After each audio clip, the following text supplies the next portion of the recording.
Hello, this is Jennifer McGuire with 2peasinabucket.com. I'm back for part 3 of this week's class on using sticky back canvas with studio paints from Ranger. Here are the cards that we're going to make. I'm just showing you 3 different techniques. They're kind of random things, but they were things that I wanted to be able to show you, so I'm just putting them together on this video.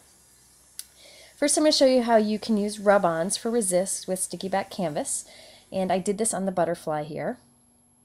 First, I use my Quick Cuts Revolution to die cut a butterfly shape from the canvas. The canvas is great for cutting shapes with die cuts or hand cutting, so it's perfect for that. I'm taking this American Crafts rub-on and applying it right to the sticky back canvas. Now I put some on both wings, and now I'm taking some of the studio paints, Claudine Helmus paints, and painting it directly on to the sticky back canvas and right over the rub-on. And I added a little bit of water to the paint, and here I'm just spritzing it because the more water you put on, the more the rub-on will resist the paint. So you can see here that the white just pops out. It's really pretty. You can actually use colored rub-ons too. And then here's, I just heat it up so that it dries real good, and then here's the card. And I just put pop dots under its wings so it would stand up a little bit. But die cutting sticky back canvas works wonderfully. So next I'm going to show you how you can stamp to get a watercolored look. And I did that on this piece here. Now I first took my canvas piece and I painted it with a tan layer of paint first so that I had off-white canvas. And then I mixed my yellow and blue to make a green, and I'm putting a little bit of brown paint in it too, just so I could make it more of a muted green.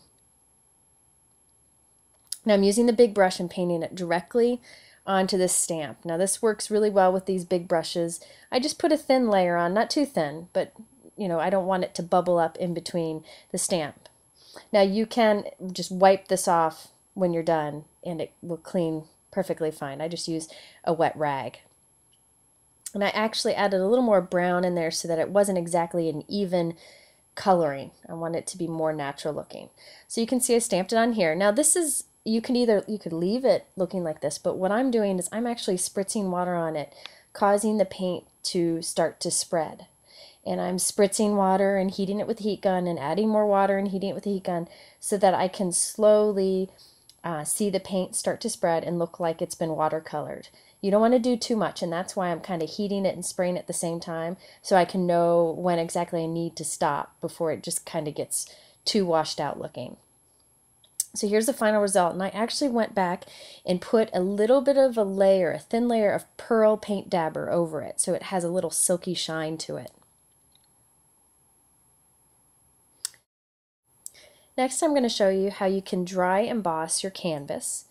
On this card here, on the green part, I did some dry embossing with my Quick Cuts Revolution and then rubbed ink over it. So first I started out by cutting a piece of the sticky back canvas and covering it with green studio paint, and I'm heating it with my heat gun so it's good and dry. I then put it in one of the Quick Cuts embossing folders and ran it through the Revolution to get this dry embossed flourish. Now I'm taking my distress inks and I'm real lightly rubbing some peeled paint distress ink over this whole piece, and the embossed areas pick up the ink so it makes it stand out more. You could also rub a light layer of paint over it to get the same effect, but I like how the ink gives a good clean look. So there you can see the embossed area. Hope you had fun with these other techniques, and be sure to visit 2 Peas in a Bucket if you have any additional questions.